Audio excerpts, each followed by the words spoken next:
Hello, Assalamu alaikum. Once again, welcome back to Hasna's Henna Hut. അപ്പോൾ ഇന്നൊരു henna design ആണ് നമ്മൾ ചെയ്യാൻ പോകുന്നത്. അപ്പോൾ നമുക്ക് വേഗം വീഡിയോയിലോട്ടേക്ക് പോകാം. അതിനു മുമ്പ് എൻ്റെ ചാനൽ സബ്സ്ക്രൈബ് ചെയ്യാത്തവരായിട്ട് ആരെങ്കിലും ഉണ്ടെങ്കിൽ ഒന്ന് സബ്സ്ക്രൈബ് ചെയ്തേക്കണേ.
അപ്പോൾ ഇന്നത്തെ വീഡിയോ എങ്ങനെ ഉണ്ടായിരുന്നു?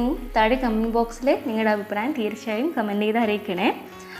പിന്നെ ഞാൻ ക്രാഫ്റ്റിൻ്റെ സാധനമൊക്കെ ഏകദേശം കഴിയാറായി. പിന്നെ ഇപ്പോൾ വാങ്ങാൻ പറ്റിയൊരു കണ്ടീഷനും അല്ലല്ലോ. അപ്പോൾ നല്ലൊരു ക്രാഫ്റ്റുമായിട്ട് ഞാൻ വരുന്നതായിരിക്കും ഇൻഷാ അല്ലാഹ്. പിന്നെ കുറേ ദിവസമായില്ലേ ഹെന്ന ഡിസൈനൊക്കെ ചെയ്തിട്ട്, അതുകൊണ്ട് ഒരു ഹെന്ന വീഡിയോ ആയിക്കോട്ടെ വിചാരിച്ചു. അപ്പോൾ നിങ്ങൾക്ക് വീഡിയോ ഇഷ്ടപ്പെട്ടാൽ തീർച്ചയായിട്ടും ലൈക്ക് ചെയ്യുക. ഹെന്ന ഡിസൈൻസ് ഇഷ്ടപ്പെടുന്ന എല്ലാവർക്കും ഇത് ഷെയർ ചെയ്ത് കൊടുക്കുക. And don't forget to subscribe. And thanks for watching my video. Thank U.